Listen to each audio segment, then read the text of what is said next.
We appreciate your being here with us today as we conduct the business. We certainly want to thank the Madison County School District and Dr. Ronnie McGehee for setting up this meeting. As most of you know, the Department of Education is homeless at this point in time, so we just kind of wander around. Wherever somebody's got a room, we land. And so today, it happens to be in the Madison County School District, and we certainly are grateful to them for letting us use their beautiful facility and being so accommodating.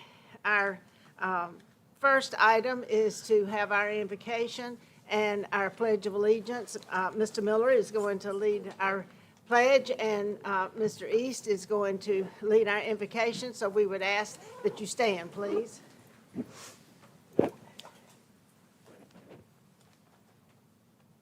Pledge allegiance to the flag of the United States of America and to the republic for which it stands, one nation under God, indivisible, with liberty and justice for all. Please pray with me. Most gracious Heavenly Father, thank you for this time to come together. Remind us all that have entered this room that our main role is to take care of the children and the teachers of the state of Mississippi. It is through those children that we have a future and our state continues to grow. May you guide us in our decisions today and keep your hand over us. In your Son's name we pray, amen. Amen.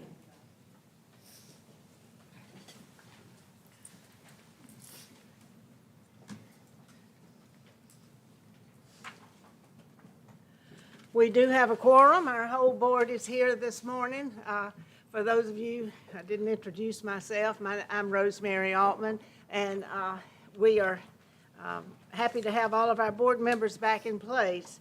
Our first item for approval is the minutes of the October 27th, 2022 board meeting, and we've had a special call meeting on November the 3rd, 2022, November 8th, and November 9th of 2022. So do we have a motion to approve those minutes as presented? So moved. Okay, Ms. Werner, do we have a second? Dr. Barrett? Okay, all in favor? Aye. Any opposed? Thank you. The next item is approval of our agenda. Are there any additions or deletions to the agenda? Okay. Are there any items on the consent agenda that you'd like to pull out to discuss? We're hearing none. We'll adopt the agenda as presented, please. So moved. Okay, a second? Second. All in favor? Aye.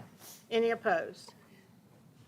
It's at this point in the board meeting, we typically have a recognition part of the meeting, but we don't have one today. So we'll move right into the state superintendent's report. Thank you, Ms. Altman, and good. Can y'all hear me? Can you hear me okay? Good morning, members of the board and our guests today. My report's brief today because it's only been 2 weeks since we had our last board meeting. But this week, I had the opportunity to visit the Mississippi Achievement School District and the Clarksdale Municipal School District with members of our executive leadership team as well as representatives from the Office of School Improvement.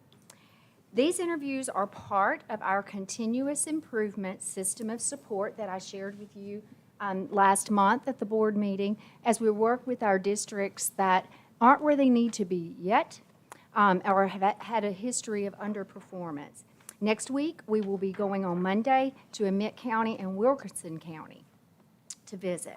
And again, as I shared in the October board meeting, this is an opportunity where the district leaders and the executive leadership of MDE, who are former district administrators, sit around a table and talk about the plan that these districts have in place, and they've already started working since the accountability came out to really disrupt that cycle of underperformance and ensure that each and every student in their district gets the education that they deserve.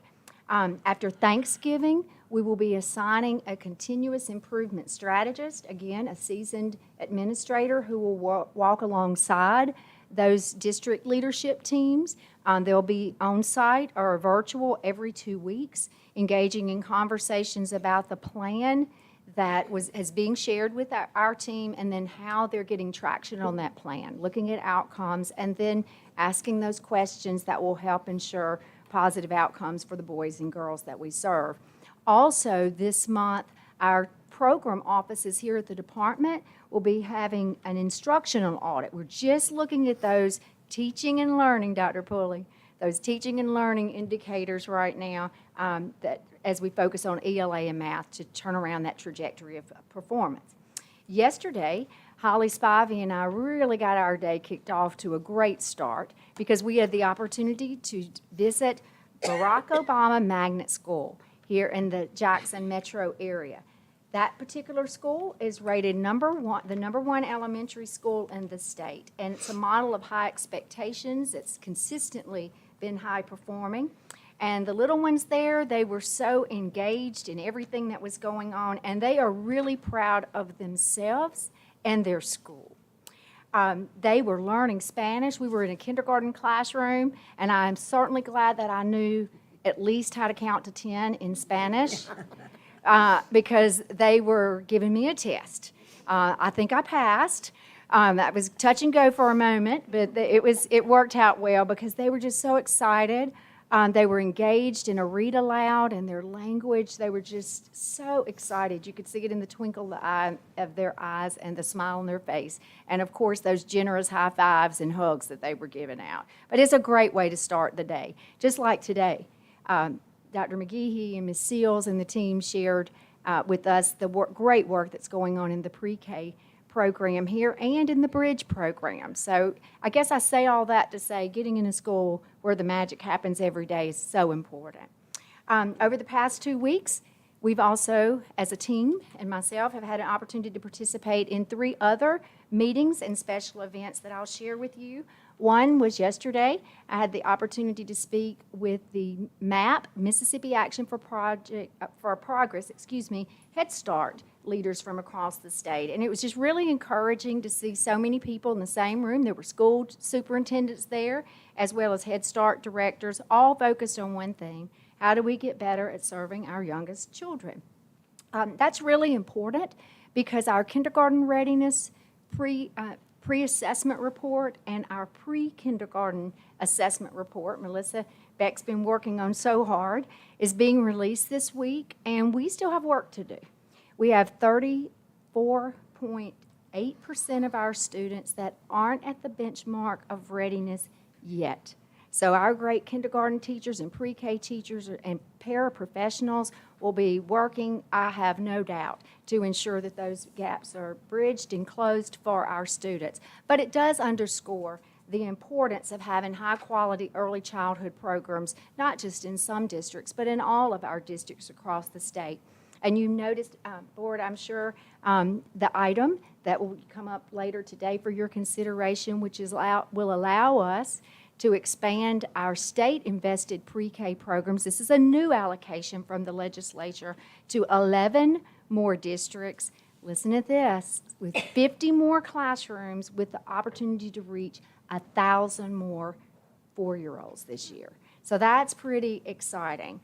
And then John Craman and I last week had the opportunity to sit on a panel with the chief state school officer from South Carolina and the CIO from South Carolina at the, there's a lot of acronyms, the CCSSO conference, which is our support system for state departments of education. And there we were able to share the great work that has transpired and how we've used our ESSER dollars, our federal COVID dollars, to advance digital learning across the state of Mississippi. And Mr. Craman and Deborah Donovan and I, and shortly, will give you just a snapshot of that when we get to item 1. And then Holly Spivey and I yesterday had a chance to meet with Donnie Bell, one of our state representatives. He spoke highly of you, Ms. Warner. And he was sharing with us some of his thoughts around career readiness and career technical education. So that was a really good meeting. At your places, board members, you will find a new copy or the fall edition of the School Focus magazine, where we spotlight great things that are happening around the state. There'll also be a spring edition of this document, but you'll see in there some of the great things that are happening in districts relative to, again, early childhood, advanced placement, and a host of other things, as well as a spotlight on educators, outstanding principals, and teachers. Also at your place, I think I mentioned this to everyone, but I will repeat it because I have extra copies.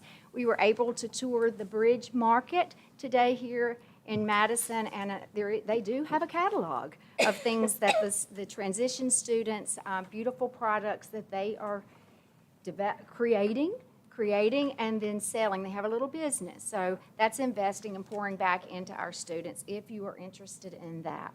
We also, we didn't have a special recognition, but we have some special folks in the audience that I would like to recognize today, and I hope I can get everybody's name correctly. But we have some superintendents, several superintendents and principals with us. We have Mr. Cody Killen from Newton County. There you go.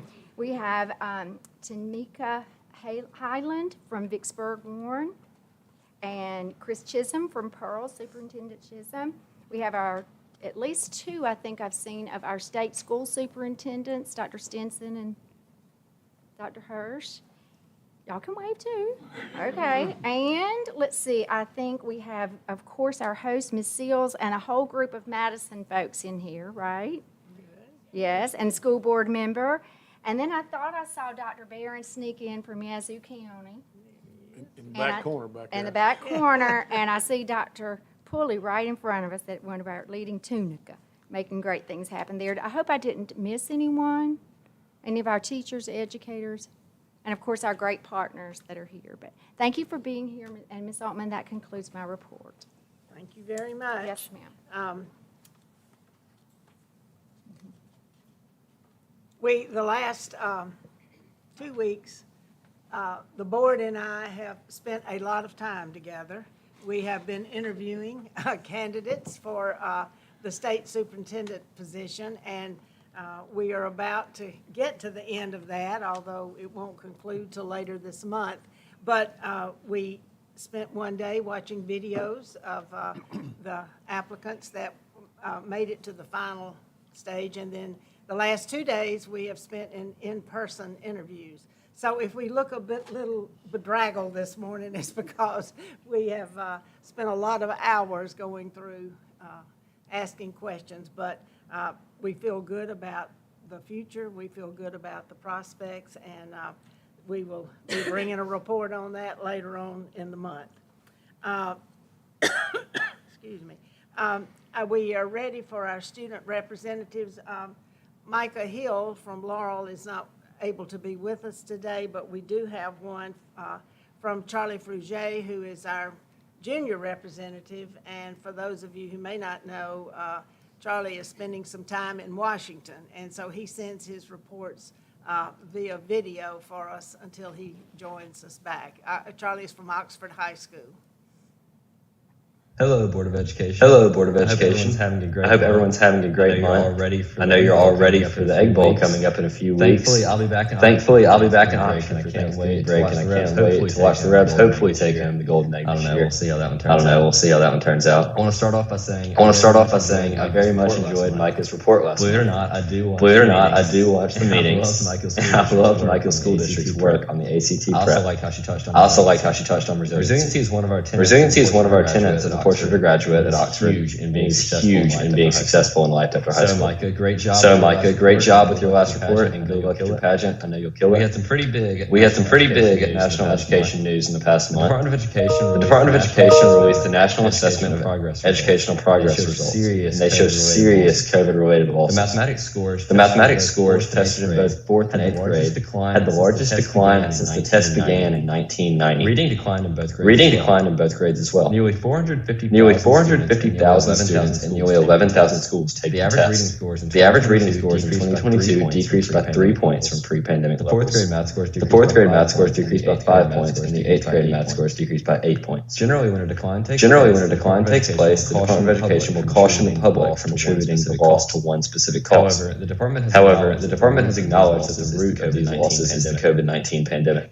According to the U.S. Department of Education, Mississippi has decreased 7 points in 4th grade math and 8 points in 8th grade math from our pre-pandemic levels. We also decreased 2 points in 4th grade reading and 3 points in 8th grade reading from our pre-pandemic levels as well. We fared better than the national average though in 4th grade reading. Very similar And we were very similar to the national averages in every other test. This is in contrast to our fantastic math scores this year. Mississippi continues to make strides in our education and push through the obstacles. In other national testing news, ACT scores dropped to their lowest in 30 years following the COVID-19 pandemic. The national class of 2022's average ACT composite was a 19.8. This is the first time since 1991 that the national average for the ACT. This is mind-blowing to me. However, Mississippi is continuing to make national moves and push through the COVID-19 pandemic. As you all know from last month's meeting, Mississippi Junior scores increased from an average of 17.3 in 2021 to 17.4 in 2022. And this is fantastic news to hear. All of you know my love for tutoring for the ACT, and I can nerd out all day about testing strategies and how to teach different problem types. Clearly, our teachers and students are getting it. In another shout out to my home district, Oxford ranked 4th in Mississippi ACT scores this year with an average composite of 21. Of course, though, Dr. McGehee and those Madison Central Jaguars have to beat us in everything, so I must acknowledge their higher score of 21.5. Mississippi School for the Arts and MSMS round out the top 2 with very impressive scores. So even with the dim national report and the future outlook, Mississippi is making strides and pushing through the disruptions caused by the COVID-19 pandemic. Numbers can't paint the whole picture. Standardized testing is not the end-all be-all. It also certainly doesn't define the whole student. However, Mississippi's results are uplifting and point to a bright future. I'm so impressed by our students and their hard work on the ACT and other standardized tests. Thank you all so much for listening to my report today. I'm sure I'll see many of you in the Grove or Vaught Hemingway in the next few weeks. So once again, thank you and hotty toddy.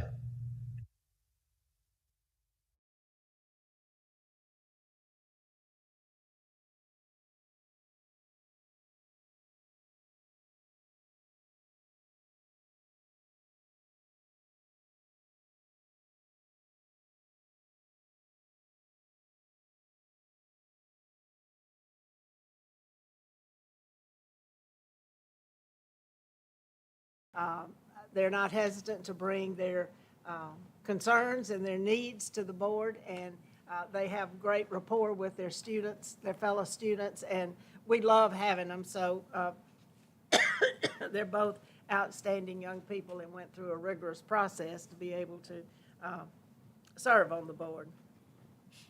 Excuse me. There were no subcommittees meetings this month because we've all been busy with other things, so there'll be no subcommittee report today. So we'll move right into our agenda. The first one is the MSIS Modernization Progress Report. John Craman will come forward. Let me say, as he comes up, this has been something that we have been discussing on this board since the beginning of time, I think. But we are making strides, and so Mr. Craman is the man. So we want you to come up, please, and tell us where we are. You have a document at your place about this, too, that follows along with the slides. Just you. Oh, only me? Oh, I feel privileged. I thought everybody had one. But we'll get it for everybody. They know I need extra help up here. Well, thank you very much for the opportunity to address the board. I know we're going to start with a high-level view of where we were last week that Dr.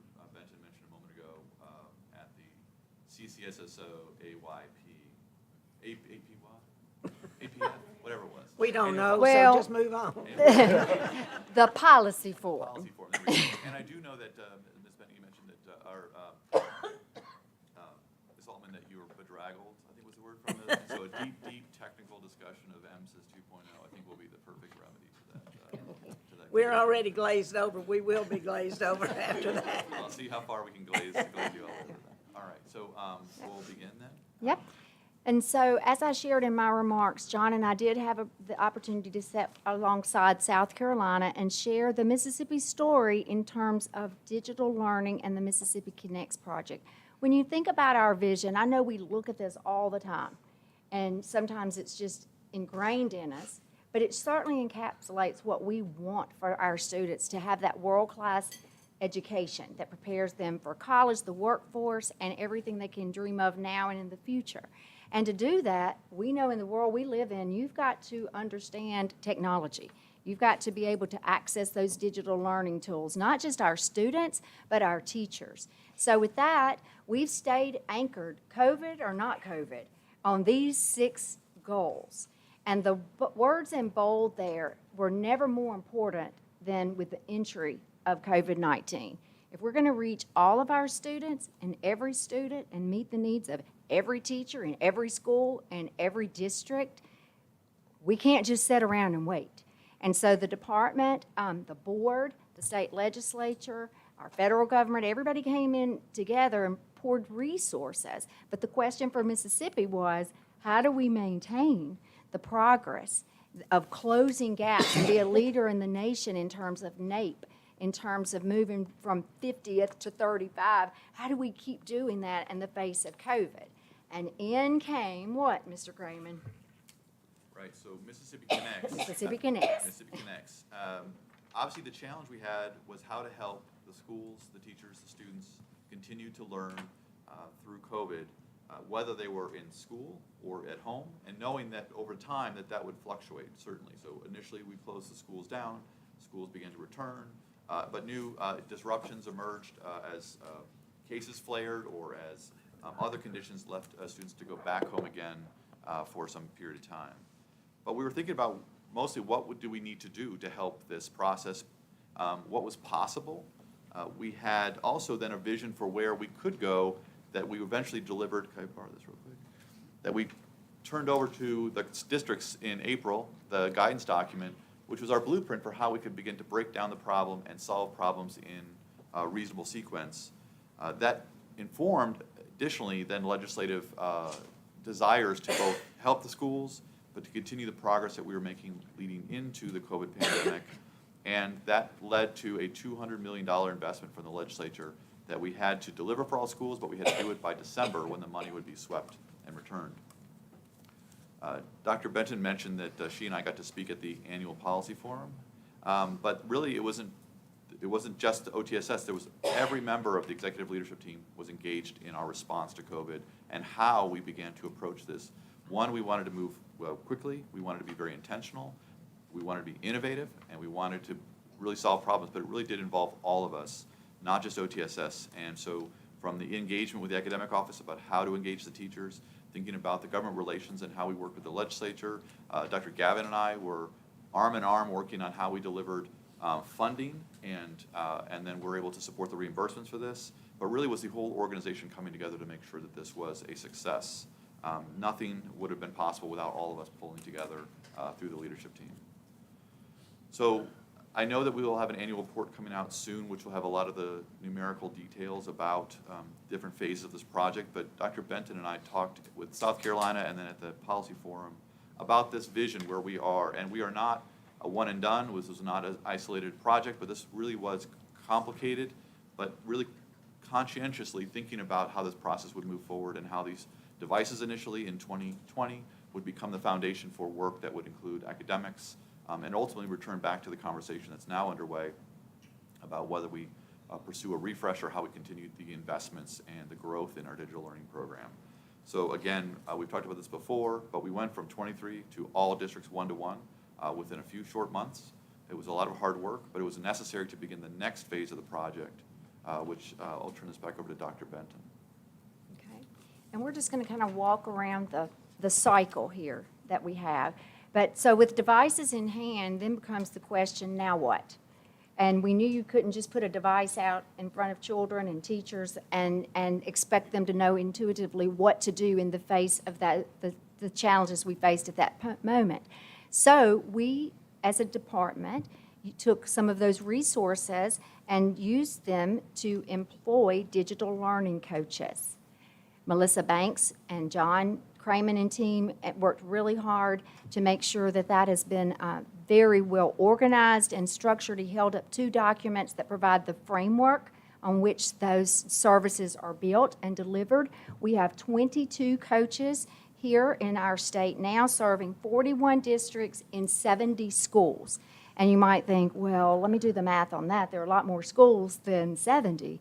And all districts have access. While these districts opted in and asked for the coaches, other districts have access just picking up the phone and call. You know, we will make sure that they have someone reach back in and help teachers with the implementation and integration of using that technology in the classroom.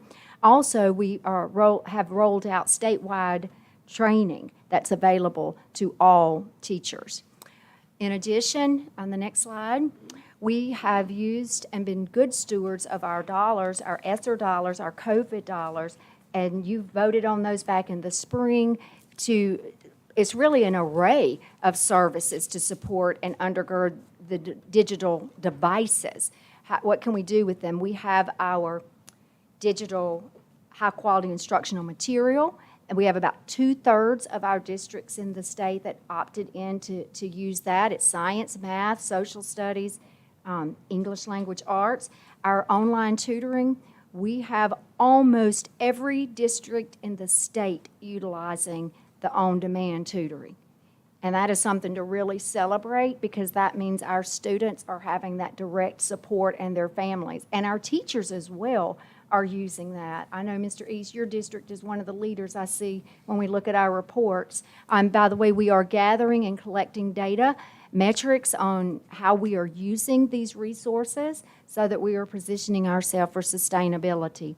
We have the telehealth and teletherapy initiative. We have moved into that second phase of the pilot, Dr. Gavin and Mr. Clements and their teams, and we have 30-plus districts now that are utilizing those services, keeping kids in school, helping families, not have to worry about that when they can sit just for a moment and have immediate health-related support. And then our College and Career Ready platform, we have 120-ish districts that are using that, and that's really exciting because that's a connection to our career and readiness efforts, having those student success plans begin at middle school in an electronic format, so if a student moves from Vicksburg to Newton County, that can follow them, as can their transcript. So we feel really good about where we are in implementation of those projects that you so graciously approved several months ago. And now as we move up around the circle. So the next step is, where do we go from here? We are thinking and have began from the beginning thinking about what information can we gather together to understand not just the access and not just the use of the system, but whether it's effective in both return on investment and really feeding into the growth of our students' learning. Those conversations are begun at the Capitol about whether or not to consider a refresh or a new program that could extend the life of Mississippi Connects and really lay the foundation for where we go into the future. I know there's lots of people around the state who are interested in this question, and I look forward to further conversations going forward through the winter and what bills may appear before the legislature next session. So more to come on that. But if I go to the next slide, part of the puzzle is really, where does the data come from?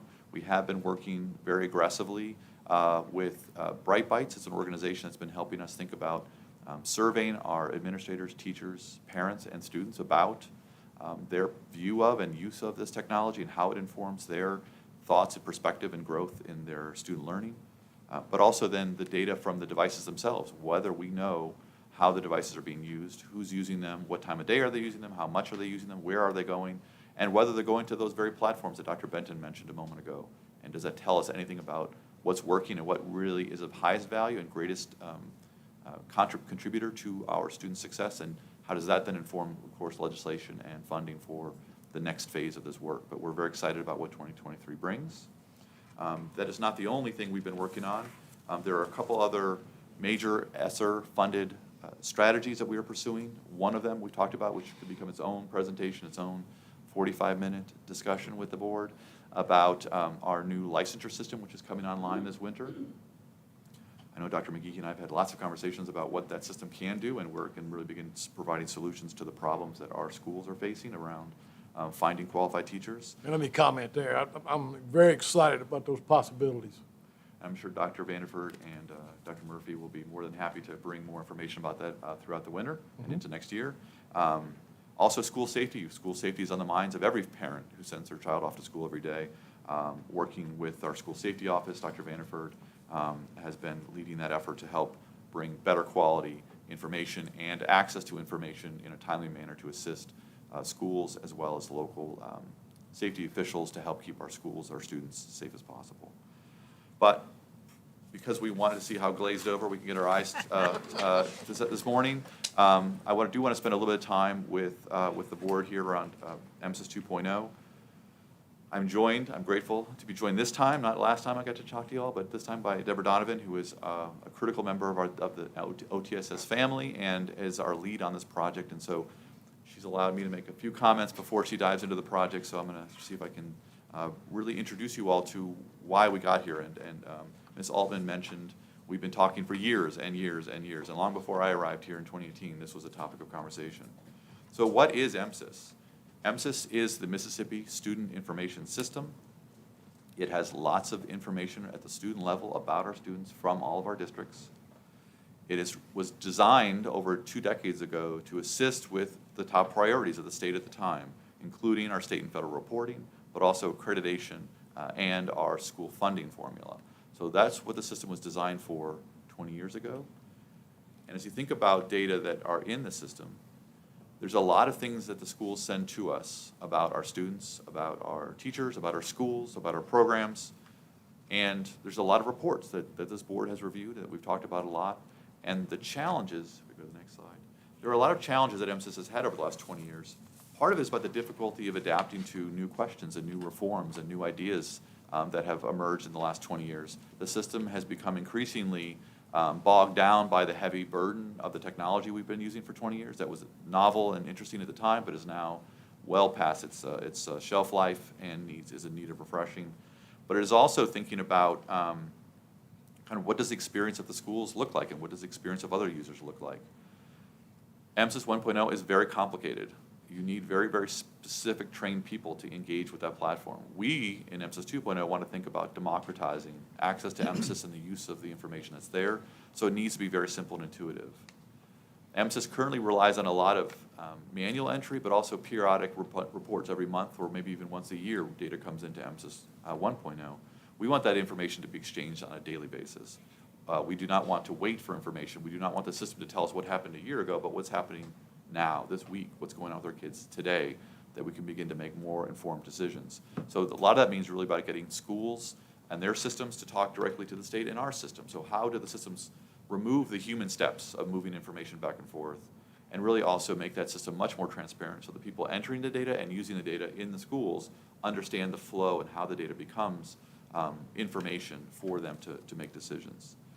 We want to increase the validity and the reliability of the system. We want it to become much more of a place of trust and a place of, again, access and use.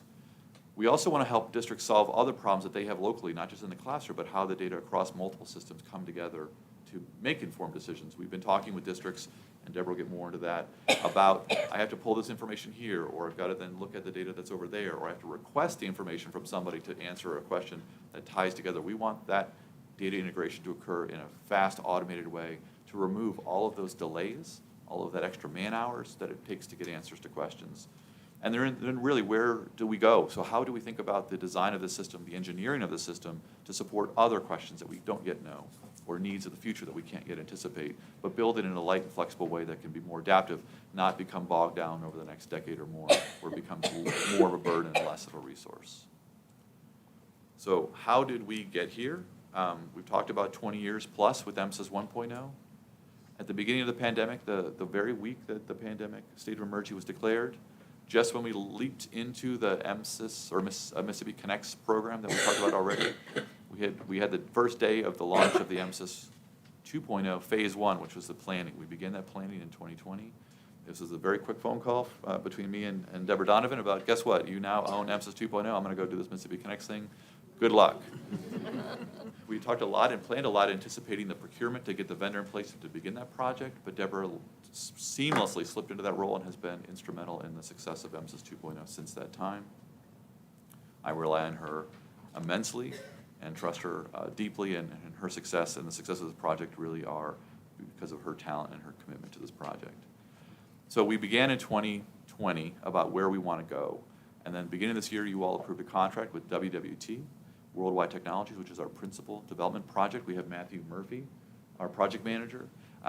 He had to come here today because Deborah and he have to move immediately from this meeting to get back to the project. We cannot allow for any extra time. Round the clock, I am a difficult taskmaster in OTSS to make sure that we are continuously moving forward. But the big part of this project is not just thinking about the power of technology, but the power of the ideas and the needs and the desires of the people in our schools who are working daily with our students, who have relationships with data that we want to improve through an improved process and an improved product. And so we've been working seamlessly back and forth with WWT and our districts and others, we'll get to in a minute, to make sure that MSIS 2.0 really is the design, is the system that we need for the future.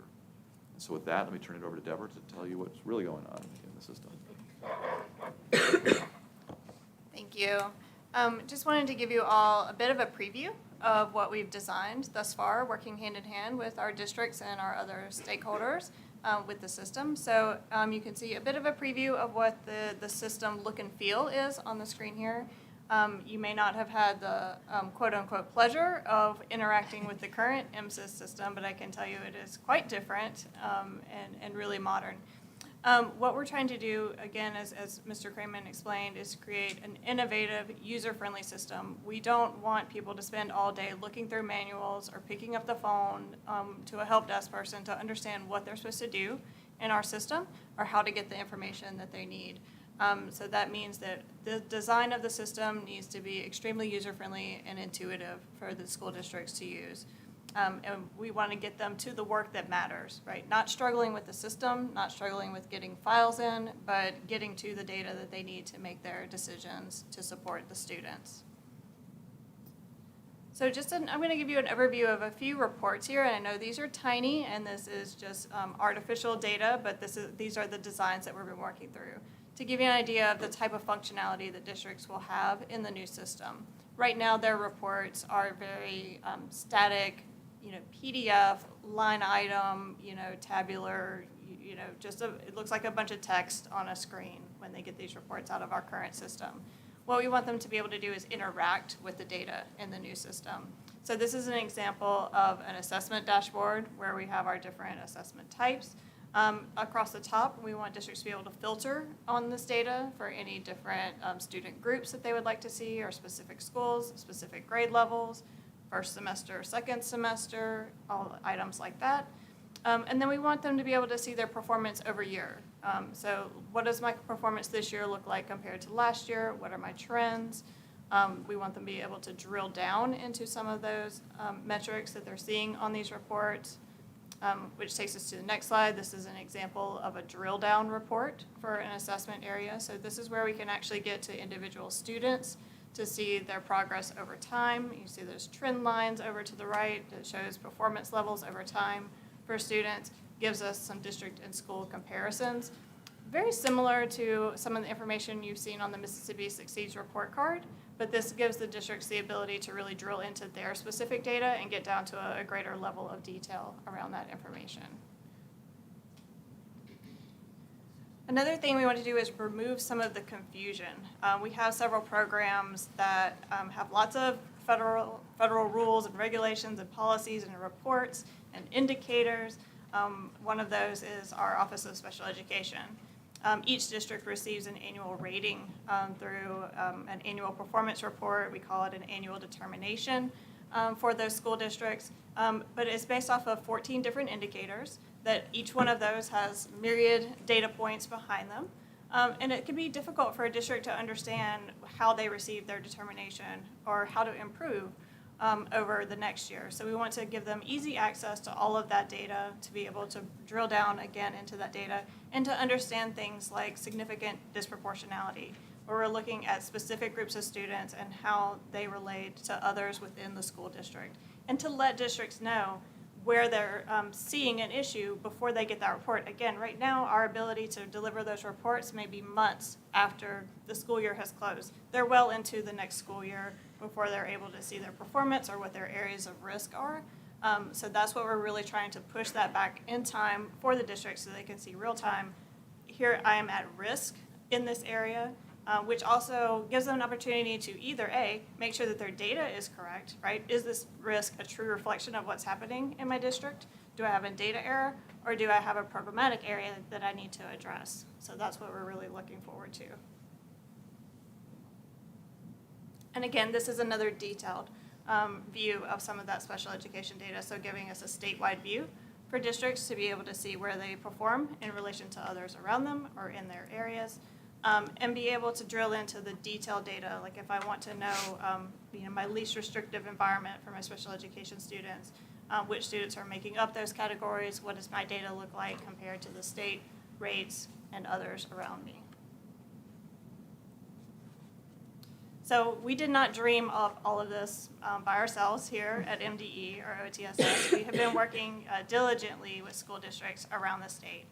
We have a great group of pilot districts who are really helping us dig in on all of these details. And then we've also held special sessions, like you see that reflected in some of the data that we presented, or the report designs that we presented today. We've met with some of our accountability directors and our special education directors. And then we've also go where they are. We're trying to meet them where they are, going to the MAS, the Mississippi Association of School Superintendents, other meetings that the districts are having, going to their vendor meetings, their Power School and Central Access conferences, where the districts and the personnel that deal with data and deal with the current MSIS are already meeting them there, giving them insights and sneak peeks of the system, getting their input. And so when we talk about making the system intuitive, we're working with school districts and we're actually allowing them to see the program and interact with it, the new system. So we're expecting them to click on button B to do something and they don't know where to click. Well, that gives us immediate feedback to know that we didn't design it well enough. It's not clear enough for a district to go in and use that system. So we're using their feedback. So there won't be a big reveal of the system at the end. Every district will be well familiar with the system by the time it goes live. To be used because they've helped us build it and they've helped us design it for them because it is for them. In fact, there's a meeting going on right now in Hattiesburg where the team is down in Hattiesburg meeting with districts and talking about the work that's going on. So as we've gone around and talked to districts and held a lot of these sessions, we're hearing a lot of positive feedback from them. They're very thankful for getting specific error messages, trying to understand how to get their data through the system. And really appreciating that they're not going to have to do what they're doing right now too much longer. So we're excited to help them see that come to fruition. And I think this has been a common theme, right? And this was a quote from one of our technology directors. We've been talking about this for years. And it is exciting to see it finally coming together, and it's a big Years step and forward. years. Yeah. Many Yes. years. Yes, so we are very excited, and we are making great progress, and we can't wait to show you all more. Thank you, Deborah. We are not alone, though, in this project. This is not just about OTSS or MDE even. This is not just about WWT. We are working aggressively, not only to find out what we need to do with the on the district side, but also thinking about all the other partners that come to the table and are part of the story. So we've been meeting with Central Access, which is just down the road from here. We've been meeting with them going back several years. We've been meeting regularly with Power School, the other major SIS vendor in the state. But also now we're starting conversations, I believe it's this week or next week, I'm trying to remember exactly, next week, with other vendors that we heard about. Every district told us about their special education platforms, about their finance and HR systems. Where are all the data that I showed on the slide earlier that will come into MSIS, talking with those various local partners to get our systems and their systems talking together. In addition, not just the annual policy forum, I finally got the name of that meeting right, we also have been presenting now 3 times to the CIO Network and IMAC, which is the Education Technology Group under CCSSO. We've been working with other states through an open source community around the federal data standards, the Common Education Data Standards, or SEDS. Deborah and I and Matthew were in Atlanta at Microsoft, we met with literally their senior artificial intelligence expert in Microsoft and other experts in the education space and technology space, talking about where we're going and how we can best leverage and maximize the power potential, not of just the Microsoft products today, but where the system will go tomorrow. We've been meeting closely with the federal government and talking about how our system will automate all of our federal reports in a manner that is consistent with their roadmap, so that we will be, and I think we're now the leading state in terms of automating our federal reporting through the EDFAX Generate product. And we'll continue that, and MSIS 2.0 will even do more, hundreds of reports that go to the federal government every year. And also, we're briefing the ITS board next week. They were involved in our emergency procurement and are involved in how we are going to continue to support MSIS into the future, and so ITS is also part of that story as well. So roughly in the time frame where we are, our goal is to have the full launch, the full cutover from MSIS 1.0 to 2.0 in the summer of 2024. In the meanwhile, we'll continue working with our partners and with the districts to get out the file specs all the way. We're going to collect all the data between now and the beginning of next year. We're going to be working, rolling out those productions into the environment during the next school year and running in parallel with MSIS 1.0, and then officially cutting over, as I said, in 2024. And then really, where do we go from there, right? The future beyond that is based on new ideas, new opportunities, thoughts from the field. We're going to continue to evolve based on what the field needs us to do. And so what happens after 2024 will be additionally exciting, even more exciting, but we'll have to define that as we move forward. And we're already getting a lot of ideas about what is possible once we go live in 2024. And I think that is a report, and I don't see too much I think glaze over after eyes, so- 2024, it's going to be like our literacy work. We'll have other states asking us, what did you do? How did you do it? Who is that, Mr. Cramen? No, it's who's Deborah Donovan. Yeah, and Deborah Donovan. And states are already doing that. We are actually already engaging and getting lots of inquiries from states, and we've already shared out a lot of the information about what we produce. So getting open to feedback from other states as we think about what we're building as we build. Okay. Any questions or comments from the board?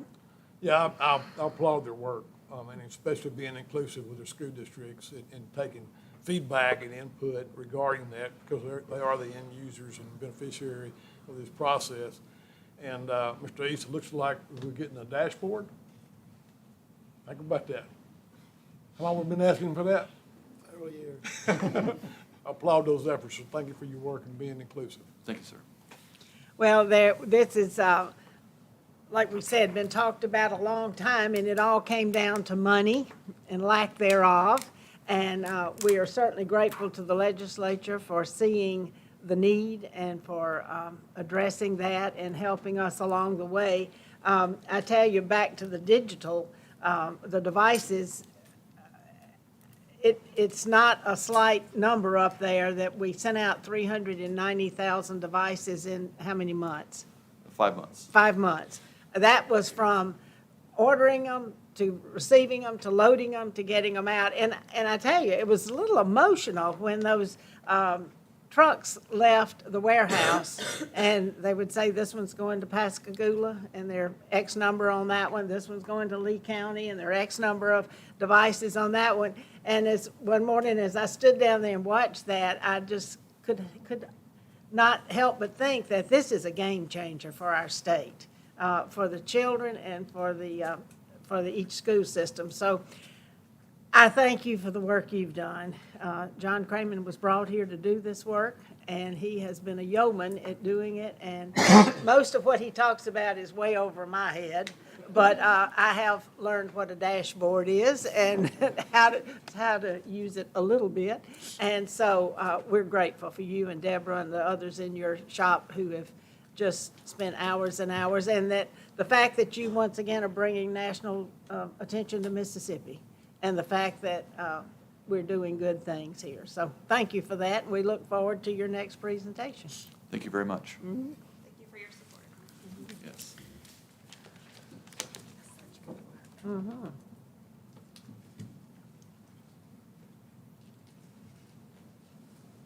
Okay, our next item is approval of a new 5-member advisory board for the administration of Tunica County School District.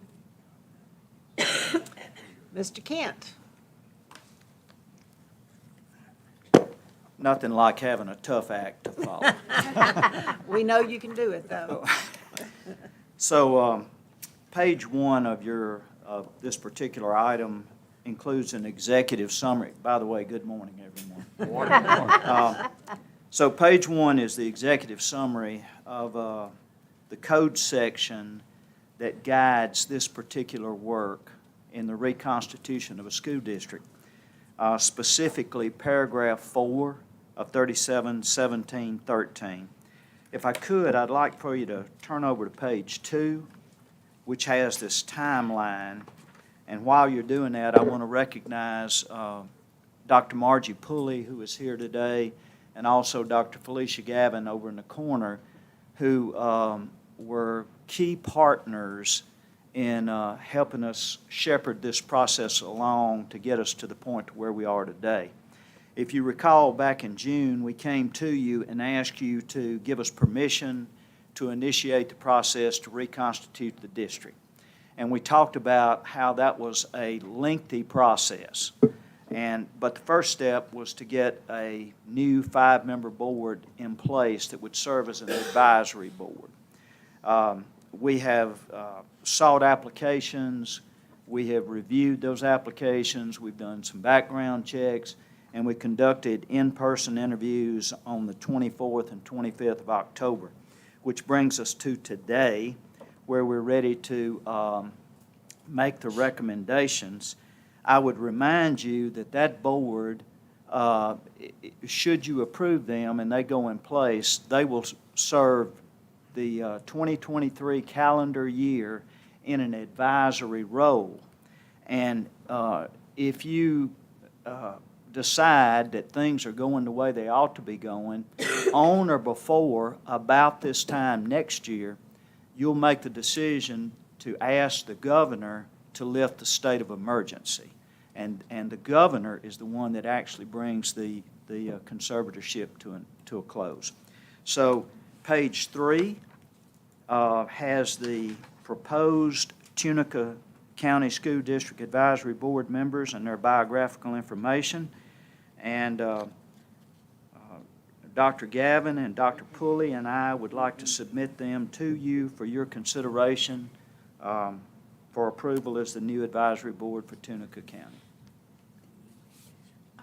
Be happy to take questions if you have any. Would you like to read off, do you have those names in front of you? I Would you- do. I Okay, do. if you would Okay. read them off, please. So, District 1 is Ms. Evelyn W. Hubbard. District 2, Mr. Clifton Johnson. District 3, Ms. Carol Dunaway Gill. District 4, Mr. Marcus Autry. And District 5 is Dr. Valerie Davis. Does the board have any questions from Mr. Kent? Then, do we have a motion to approve these, these members to the advisory board as they're presented? So moved. Okay. Is there a second to that? Second. Okay. All in favor? Aye. Any opposed? Thank you very much. Yes, ma'am. Dr. Pulley, while you're here and the board's all fully assembled, we can never adequately thank you for the job you've done in Tunica County. She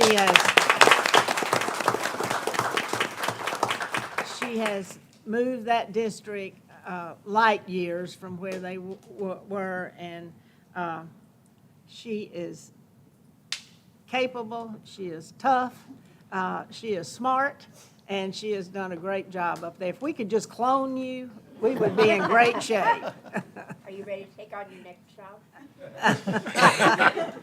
We have people waiting in the wings in case. And Mr. Kent, we thank you for the work you've done up there. I know you've made lots of trips to Tunica County, and we thank you for the work that you've done collaboratively with Dr. Pulley. And we are hopeful that this advisory board can help guide that district to maintain what you've developed there, and we thank you for that. Okay, moving to item 3, we have 2 contracts. Dr. Gavin, the first one is a contract to Path Company for the operation of the Coordination and Management of Educational Facility Revolving Loan Fund Program. Yes, good morning. As Mrs. Altman said, we are bringing forth for the board approval for 2 contracts. The first contract is for Path Company. Back in this past legislative session, the legislature passed Senate Bill 2430, which authorizes the Educational Facility Revolving Loan Fund. And in such, they allowed a 3% admin fee for the operation and the project management of this particular loan for the school districts. So we're bringing forth this item. Path Company is the company that won the bid to facilitate this program. Okay. Go ahead with item 3B, and then we'll discuss either one if anyone has any questions. And item 3B is to renew a contract with Transact Communications, which provides compliance for our parent notification throughout all the districts. Okay. Let's get this on the floor. Do we have a motion related to this? And then, oh, you want to ask your question first? Yeah, Go ahead. I just have some concerns about this revolving loan program contract You're on 3A. on 3A, Uh-huh. yes. I'm new to this, but it's just, I'm questioning spending $3.6 million over 4 years to administer a loan, but as I read this, even more of Senate Bill 2430 establishes a loan program in perpetuity forever, in which charges us to oversee applications from the schools and tracking the payment over the 10-year policy, blah, blah, blah. This talks about managing this. PACE will do the project managing of the construction and so forth. I looked up Path, excuse me, and they're an infrastructure company that deals with electrical and water and things like that. I'm not quite sure how they deal with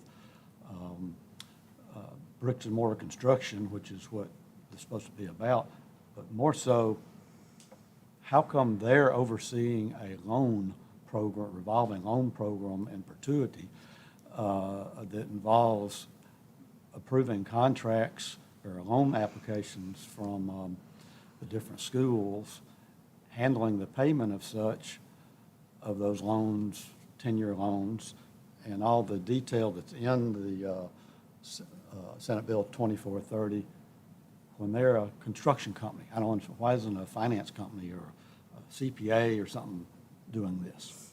So we followed as outlined in the law, we put out a response for a request for proposal. And in the request for proposal, as part of the legislation, it also says that we have to have an application process. And part of the application process includes reviewing construction codes as well as complying to the law as it relates to critical infrastructure and improvements. Current staff does not have the ability to identify what's critical infrastructures. We don't have architectural background on staff, and the law allows for us to set aside 3% for the project management as well as the financial approval of all the applications. So we don't have that type of skill set within the agency, and the law allows for us to administer a 3% set aside for a company that does that. And the RFP team reviewed and evaluated the proposal. This company was the only company that applied, but they met all the specifications of the proposal. And we also have taken the specifications to the Public Procurement Review Board to review a preliminary as well. So we only had one company? We had only one company to apply. But, I haven't, we've been a little busy past 3 or 4 days with other things, so I haven't read the Senate bill in detail, but my scanning here is it's just about implementing the loan program. I see nothing about verbiage about project management on construction. That they're empowering us to oversee this program. So my real question, I guess, comes down to, is this company qualified to do what we're being ordered to do? Then on top of it, we're paying $3.6 million over 5 years to implement. Now, that's a lot. We could build a few roofs with that kind of money. Yeah, it was outlined in law what the admin percentage could be, and it's 3% in the first year. We're saying not, and it's a not to exceed 3.6 million as well. And the first year, we're outlining 1.2 million, which is the 3% of the 40 million for the first year that's been appropriated. I just feel And like- again, we don't have the capacity, part of the because you have to establish an application, and then there's criteria for the application. You have to meet the specification that's outlined in the bill, and part of that is determining if the facility is indeed in need of critical infrastructure changes, and we don't have the capacity or the talent in the house to be able to do that. Oh, I fully understand that. I'm just questioning if this is the proper company. Plus, they had an October 1st deadline that's passed, so it's a moot point, I guess, or is that a moot point? I just think we might need to table this a little bit and get a little more information, because I just don't see, if only one company did and getting paid $3.6 million, and there's a question if this is even their wheelhouse to even do the work as far as implementing a loan program, approving loans, taking payments when they're a construction infrastructure. Just doesn't make sense to me. And the company also does project management. And again, the request was written, and this company responded, and the evaluation team felt that they met the criteria of the response for proposal. But our job's a board to raise a hand and say, wait a minute. And that's what I'm Absolutely. doing. That's true. But a lot of these companies, I'm not familiar with all of this, but a lot of these construction companies do have an arm within their company that does project management and all the financial part and all the other ancillary things to building brick and mortar. And it sounds like this one, am I reading that correctly? That is correct, yes. Okay. Any They have other- expertise in reviewing construction plans as well as the financial planning piece to it as well. That's the Actually, work that this if you company look at does, their in website, addition it to says whatever. nothing about that. It talks about their strength in infrastructure on infrastructure. water, sewer, and electricity. I don't see anything about financial. In their package that they submitted to the evaluation team, they met the specifications according to the evaluation I team. don't- Not disagreeing with that, but just what I'm reading, just off. Certainly. After Googling. One question. Okay. Yes, sir. The request for proposal that was prepared for it, does it mirror what is required in the statute for the administration of the program? Yes, it does, and we submitted it to the Public Procurement Review Board for their initial review to make sure that everything was in line, and they gave us their pre-review, but it hasn't gone, it'll go to their board in December for their approval, but they did an initial review of it. So they approved it before the RFP went out? Yes, they did a preliminary review. Right, and then it goes to their board. Once, if we approve it, it still has to be approved by, The Public Procurement Review Board, that's correct. thank you. Now, is this 40 million per year or just 1 year stipend or what? As it stands right now, the legislature has appropriated 20 million in one fund, and then there was a balance of 20 million in another fund, so it's a total of 40 million for this particular year. Now, the legislature may appropriate more funds next year, but for this year, it's 40 million that we can actually loan out to school districts as of now. And does it have a quantified timeline of being able to receive and then also start to finish on the construction, They have to repay the loan back within 10 years, the district does? as determined by MD, the specifications of the loan payback. We have to set that, but it's over 10, cannot exceed 10 years. So That's what's in the law. Did you just say a construction company is overseeing a $44 million loan package that will be under their control? Part of what in the contract with PATH Company, we will have certain reporting specifications. The contract will be with MDE and PATH to administer the administrative side of the contract. But the $40 million is a loan to school districts. They can apply, they can get up to $1 million But they control it. PATH will control it. with MDE's final approval. So if a district has their own local provider of a roof or close by, they could not use that, they'd have to use PATH.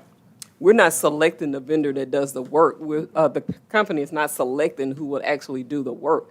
They're approving the application and making sure that the application that's submitted meets the specification of Senate Bill 2430, not picking the vendors for the districts to use. So they are reviewing the paperwork. Correct, making sure it's conforming with the law. But the local district will do their own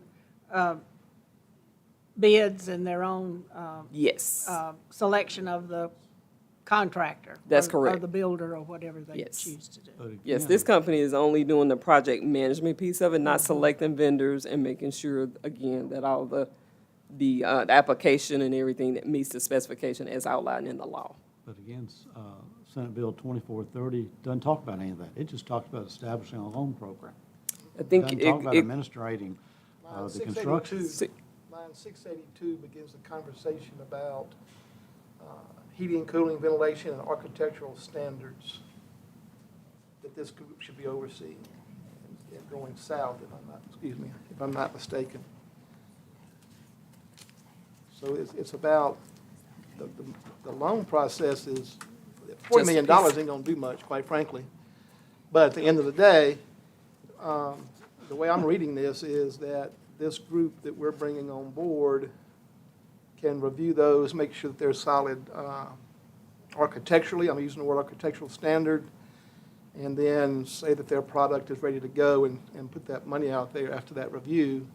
And then somebody at MDE will do a check of that, Dr. Gavin, after they've approved. that is correct. MDE will have the final sign-off. And I am reading, it not in the law, but it seems to me that this company, if they were smart, could put together some packages for less than maybe some of our local school boards could, and spend this 40 million more equitable across the state than each of us do in an individual school district. And that also, I think, is pretty, on 694, it talks about the origination of the local school board, but if we were, I'm assuming if this group is decent, a bathroom's a bathroom, and if somebody puts in a request for one, they have a design that's there, that's much less expensive than all of us hiring Individually. somebody to design that building, because $40 million is not even gonna build one school in today's world. It might build an elementary school and a half, I'm sorry. But I hear what Bill's saying about the loan, but it talks about that piece.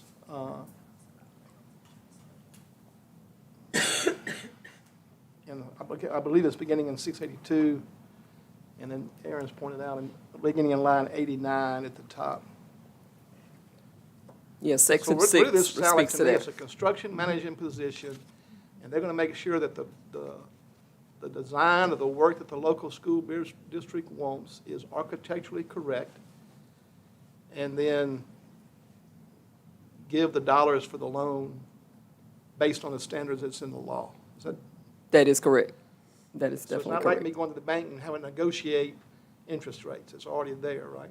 Correct. It's $1 million. They can get up to $1 million and it's an interest-free Right, loan. okay. Okay, And oh, go the ahead. maximum limit on any one project's $1 million. Correct, So the most projects that could be done, and it'd be 40 projects. correct. So, And there is also a provision if they've already had a loan between a particular time period, they can also go back and get apply for $500,000 that's interest-free. So, yeah, but 40 is definitely the max. All right, say that one more time, on the interest-free part. Yeah, there's a part, if they have already done construction work and have an outstanding loan, it has to qualify, but there is a $500,000 that they can apply for and basically use that instead of the loan that they currently have to replace the existing loan, up to $500,000. Okay, let me ask this question, because Mr. Jacobs raised, I think, an issue. The construction side of this path company, would they or would they not be able to bid on a contract, say, because they would have a conflict of interest? Yes, they Is that cannot bid correct? on the contract. can't All they bid, can do yeah. is provide the project manage, management. Yes, yeah, there would be a yeah. conflict of interest for Yeah, them that's to what I do the thought, work. but wanted to clarify that. Okay, any other questions or comments? So I would assume this path company has employees that are certified in roofing or construction That is correct. and design? That's correct. They've met all the They've criteria? met the criteria to respond to the proposal, which was part of the response, was part of the proposal. But can they do the accounting work? They're not an accounting company. I'm sure they have staff that can do the accounting work as well. They do it for their company, so I'd imagine so. But they couldn't handle that kind of thing. So I just want to be sure the expertise is in the right places is what I think we need somebody, a CPA type firm managing the loan and a project management running the project, and the two work together.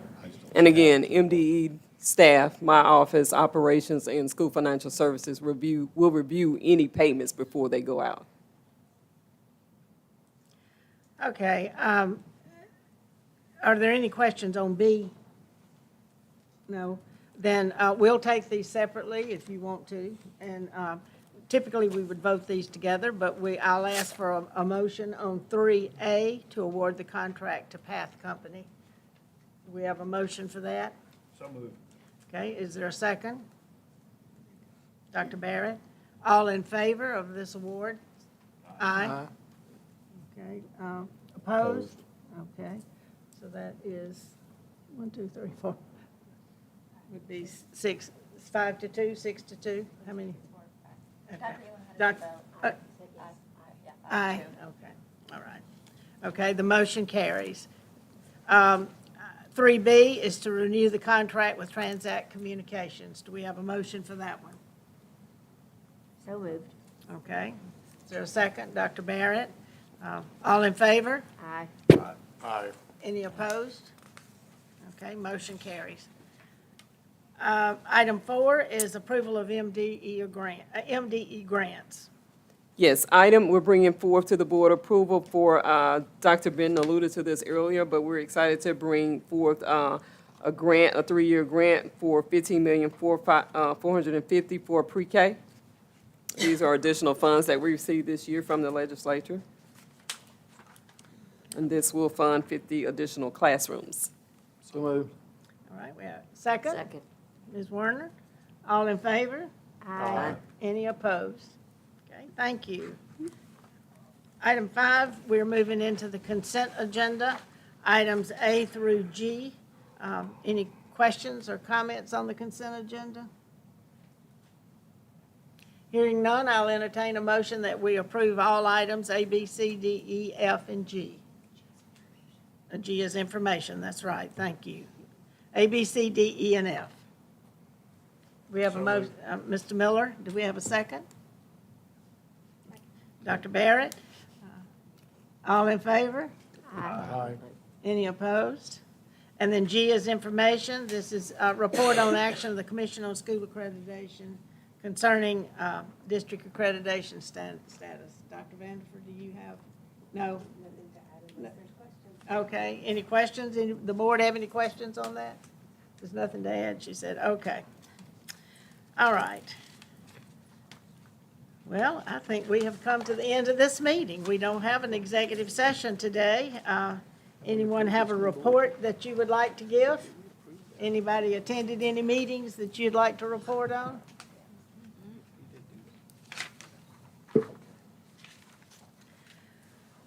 Our next meeting will be a special call board meeting on Monday, May 21st, 2022. This time we will be in the Butler Snow Conference Room upstairs. November. It's in May.